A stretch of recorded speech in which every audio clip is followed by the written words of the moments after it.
Hi, welcome to this week's What Lives in My Yard, our weekly quest to find and identify every animal species that lives in my yard. This week, we show you how to build the world's easiest trap, and we put it to use and show you what we caught. And we found the biggest rodent that lives in my yard. At least I hope it's the biggest rodent that lives in my yard. All that and more coming up.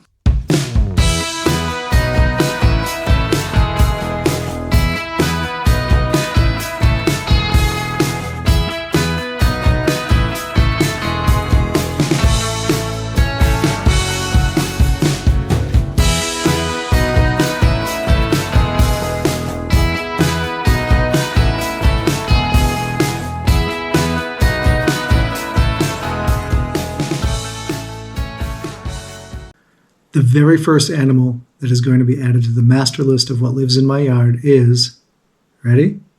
The North American porcupine. So common name, North American porcupine. Latin name, Erythizon dorsatum. Kingdom, Animalia. It's an animal, obviously. The phylum is Chordata. Class, Mammalia. It's a mammal. Order, Rodentia. Means it's a rodent. The family is Erythizontidae. And the genus is Erythizon. The species, Erythizon dorsatum. So in a future lesson, we'll go over taxonomy and how we get to the Latin names and the scientific names that boil down to one specific individual animal. Instead of describing what it looks like, let me just show you. This is the North American porcupine. You can see that its coat can be from dark brown to almost black, and it may have a white or gray grizzling in it from the quills and the off-coloring. On the ground, they're not fast, mostly because they don't need to be. If a porcupine feels threatened, it turns its back and slowly walks away. If it can, it'll climb a tree because it's a very fast climber and not everything can climb. Attacking a porcupine from behind is like charging into a formation of pikes. The porcupine's body is covered in quills, as many as 30,000 quills. The quills are sharp and needle-like. Only the face, the belly, and the inside of the legs and the pads of the feet are free of quills. Contrary to the old wives' tales, porcupines cannot throw their quills. So the best they can do is if you get up too close to them and they feel threatened from behind, they will flick their tail, which does have quills, and try to hit you with that and get a few of the quills into you. They can also sort of arch their back a little bit and get them into you that way. But basically, they rely on you to attack it first, either with your paws or your face. If you try to take a bite of the porcupine from behind, you're going to get a mouthful of quills. So there are two ways dogs typically get quills in them. The first one is they attack the porcupine, usually from behind, because that's what the porcupine has faced towards it. And if they do attack and try to bite it, they'll get quills all in their mouth, and it's just very difficult to remove, and there's usually a lot of them. The other way is if your dog is just curious, and he's smelling at the porcupine as it's walking away. But when he goes to put his nose up to smell the porcupine says, yeah, that's too close, swats him with a tail, and the dog gets quills up in its nose or snout area. Porcupine quills are hollow for the most part, except at the ends. The tip is solid and the base is solid where it attaches to the porcupine. So if you put pressure on a side or try to bend one, they'll break or bend pretty easily. But when they're coming at you straight, they're stiff and strong. So the quills have barbs in them. So once they're in, and it's very difficult to remove them. They tend to work their way in as they stay in there for a while. And if they are in a bad spot in the throat or in the chest or somewhere, they can work themselves into a position in an organ or a vital area that can kill the attacker. Generally, though, there are two types of severe damage that you'll get from quills, and one is attacks to the eyes. So if they get any quills in their eyes, obviously you can lose an eye. And secondly, if they're not removed and the wound's cared for, the animal can get bad infections, and those can be lethal. For the most part, though, if you stay a few feet away from a porcupine, you have nothing to fear from it. It knows that its best defense is a good defense, and so it doesn't make, generally, any efforts to attack anything. I've said that porcupines are slow on the ground, but they can climb trees very well. This little guy is just a baby, so he's still learning how to climb. He'll get way, way faster than that and scoot up a tree faster than he can walk on the ground. So even though this baby porcupine is still learning to climb trees well, he does have a firm grip on that tree and he is not going to fall. His claws are well adapted to climbing. So as you see here, the porcupines will eat soft green plant matter like clover. They'll also eat things like skunk cabbage or soft new growth of most plants. Things like blackberry brambles they love in our yard. So they help to keep those down when they're brand new and fresh growing. Once they get woody, of course, they don't eat them. But the other main part of their diet is the soft underbark on trees, cambium it's called. So they'll eat the cambium by gnawing at it with their teeth and often climbing up into the trees to do that. And one of their favorites is a hemlock tree, which gets us to the next point. How do you find porcupines in the forest? So they're up in the trees, and you could walk by them without ever knowing it all day long because they're generally quiet and motionless when they hear people walking by. And during the daytime, they're less active as well. So a hemlock tree like this one, and I'll show you here. A hemlock tree has these very thin branch tips that are growing. So when a porcupine is eating through the bark on the branch a little bit higher up, he often cuts through. These fall to the ground, and they'll litter the whole area around a tree where a porcupine is feeding, especially if it's a favorite tree and he goes back day after day. So if you find this, there's a porcupine who eats in this tree, and if you look up, you may even find him still there. Often they will be. Once he's found a good feeding place, there's no reason for him to come down, really. He can sit in the notch of a branch for more than a day, easily. If you do find a tree like this with the branch tips all around, then if the porcupine is not in the tree, then his den is probably nearby, and he makes regular trips to this tree. So North American porcupines can grow to between 2 and 3 feet long as adults, and they'll weigh typically up to 30 pounds, occasionally more, sometimes less. Mating season is in the late summer, early fall, so September-ish, give or take. The males will typically fight or compete for a female's attention during mating season. And when they're mating, typically at dusk or early evening, they make a very disproportionately loud caterwauling. And you can hear that kind of yowling, crying out kind of noise.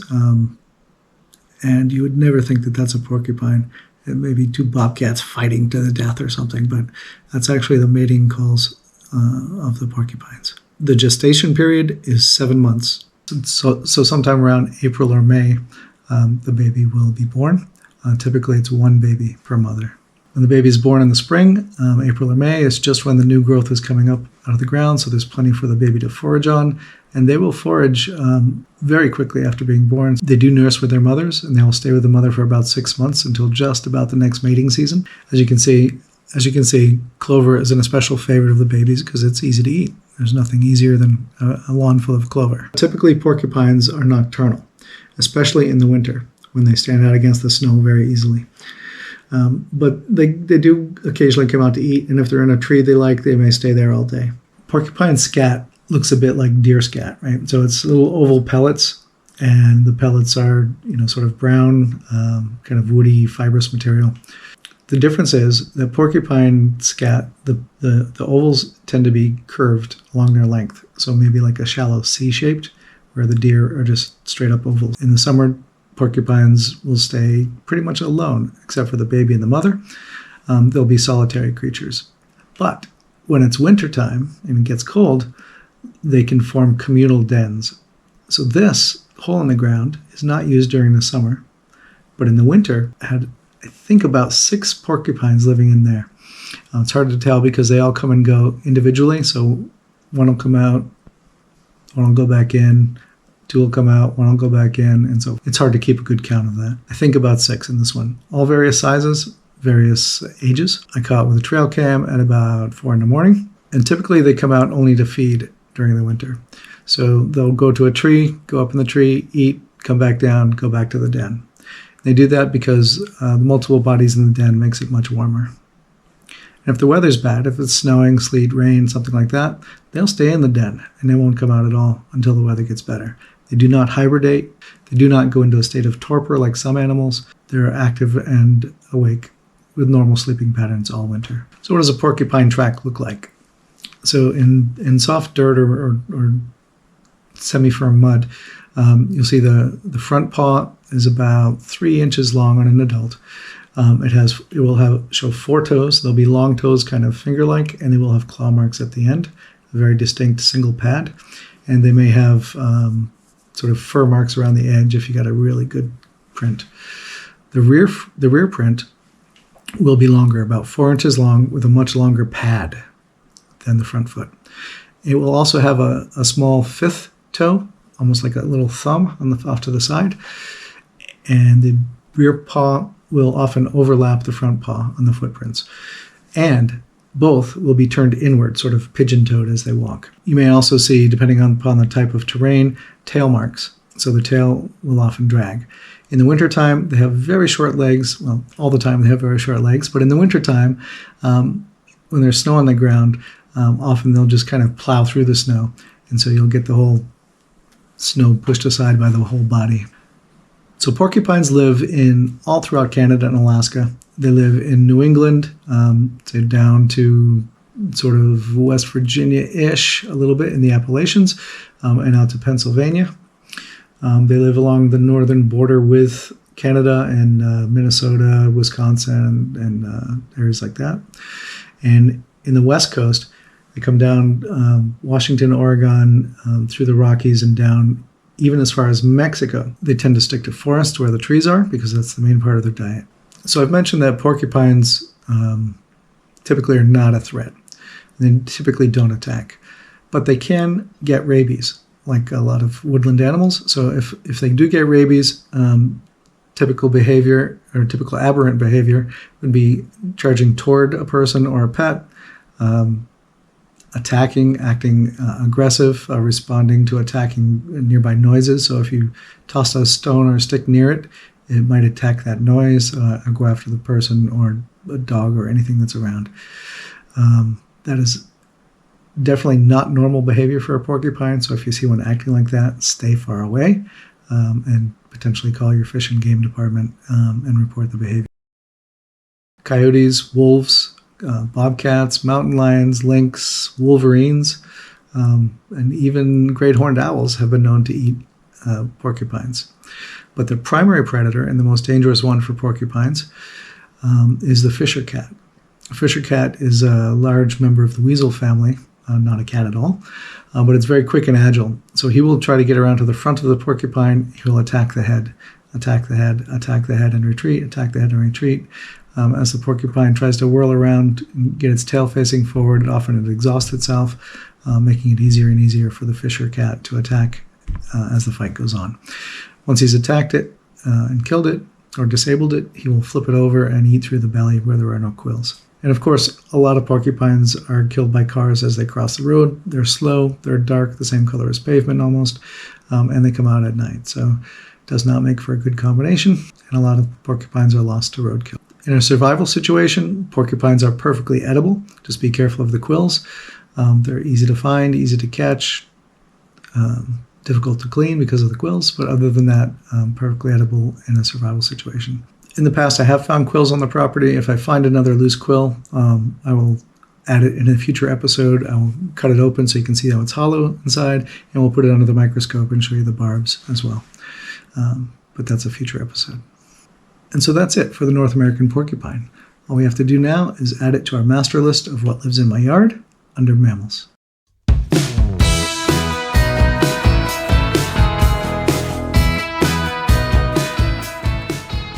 Today, we're going to learn how to set up the world's easiest trap. This is a trap that will attract and catch lots and lots of animals, different species, multiples of the same species, and different things at different times of the year.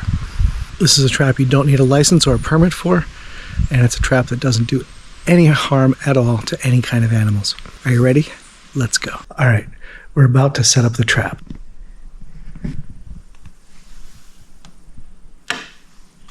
Done.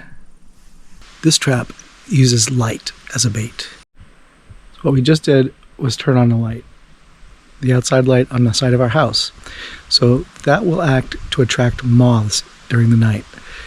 Moths that fly at night typically are attracted to light. They normally use the moon to orient themselves, so that the light tricks them into thinking it's the moon.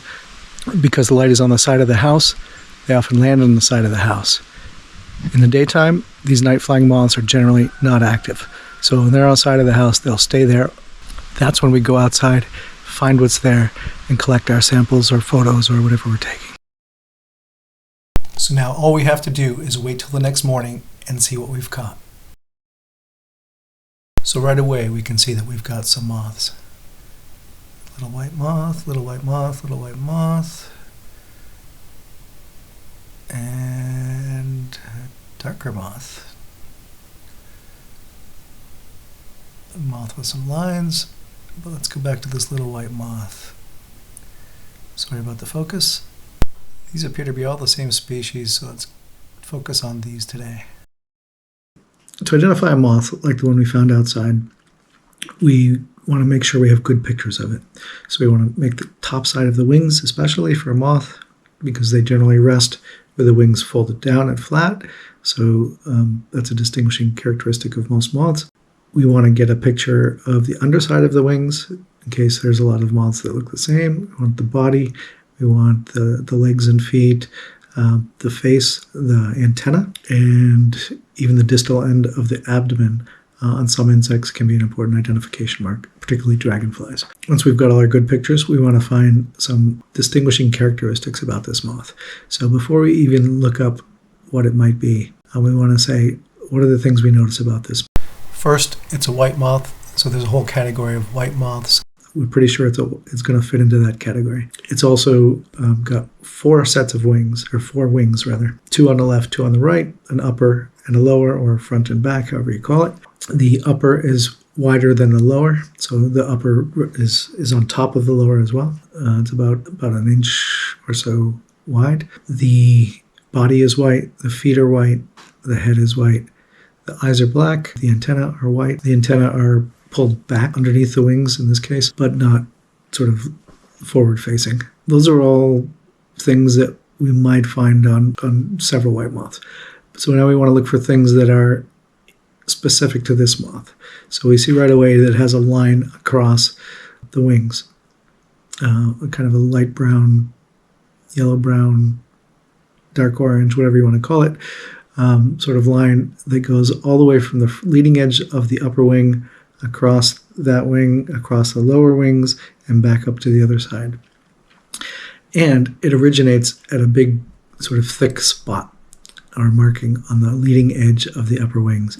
And furthermore, there are four of these thick brown orange spots on the leading edge of the upper wings. So that's distinctive. We might see a lot of moths, a lot of white moths even, with lines across the wings, but we have now four spots, and this line originates at the third spot. There are faint lines maybe on the first spot, across the first spots. It doesn't really connect to the other spot and is not nearly as distinct.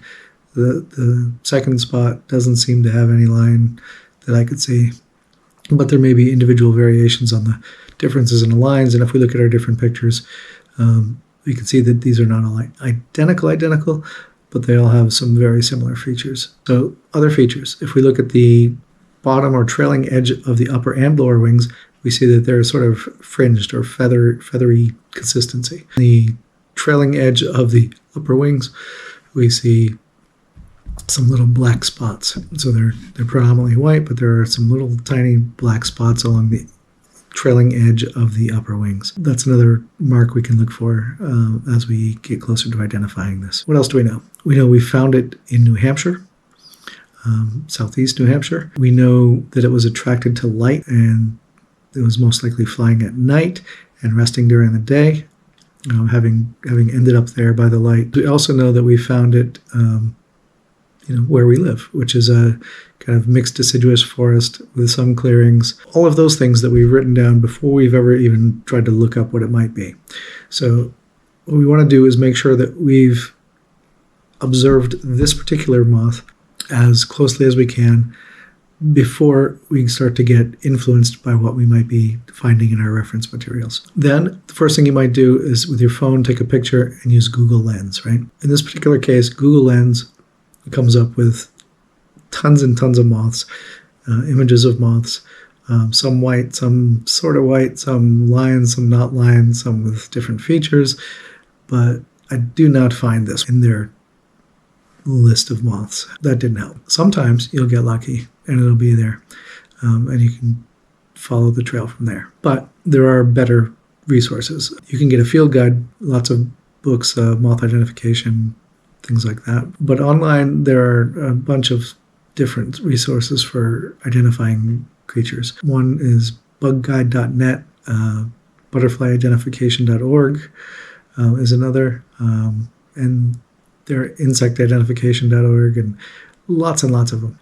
So if I go, in this case, I went to butterflyidentification.org, and they have lists of moths. And you can filter by color. You can filter by location. So I want to start with location. I plug in New Hampshire. It tells me it has 275 New Hampshire moths identified. On the computer, it's a big screen, and I can easily sort of scroll through their key list. So they have a picture of each one of them on that page. I can quickly scroll through and just see if I see the one that I think it might be. Lo and behold, number 230 out of 275 matches the appearance of my moth. It has the 4 spots, it has the line, it has the black spots on the trailing edges, it has the fringe. All the other characteristics that I can observe match that photo. I click on the photo.